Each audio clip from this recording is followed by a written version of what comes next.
আসসালামু আলাইকুম। আজকে দেশি মুরগি রান্না করব মোটা মোটা ডাটা দিয়ে।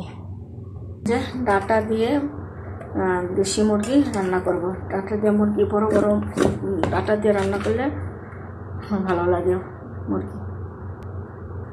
একটু ভাপ দিব, ডাটা একটু ভাপ দিয়ে পানিটা ফাটালে তেজপাতা রসুন দিলাম, আদা রসুন পেঁয়াজ টমেটো দিলাম, হলুদ দিলাম, মশলা দিলাম, আদা রসুনের সাথে মরিচ বাটা দিয়ে দিচ্ছিলাম, লবণ দিলাম, কষিয়ে নেব।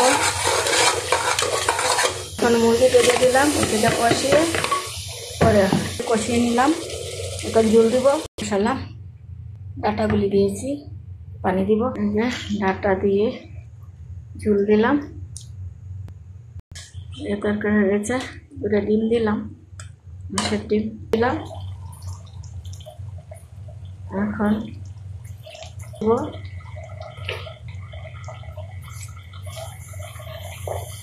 শিম দিব,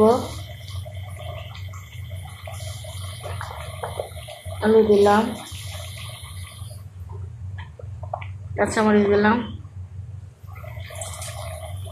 এভাবে শাক রান্না করলে খুব ভালো লাগে। একটু আলু, একটু শিম, একটু লাউ শাক,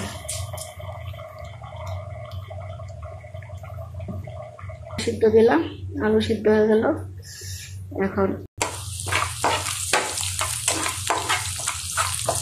এইভাবে শাক রান্না করে খাবে, অনেক সুস্বাদু। আমার কাছে খুব ভালো লাগে। লাউ শাক, শিম, আলু, বেগুন দিয়ে রান্না করলে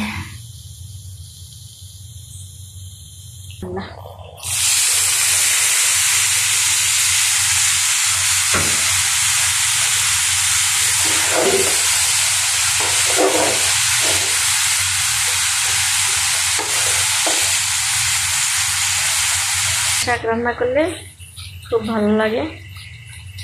একরকম ভালো লাগে না আমার। যে কোনো তরকারির মধ্যে আমি একটু আলু দিবই, শিম, মশলা, বেগুন, তারপর ডাটা, যে কোনো তরকারির মধ্যে একটু আলু দিলে এটা একটা তরকারি সুন্দর হয়, ভালো লাগে। শাকও আমি বের করি। ডাটা মুরগিতে রান্না করেছি, দুটো ডিম দিয়েছি, চীনা মাছের ডিম, বড় বড় ডিম, এগুলি মুরগির মধ্যে খাইলে ভালো লাগে তরকারি।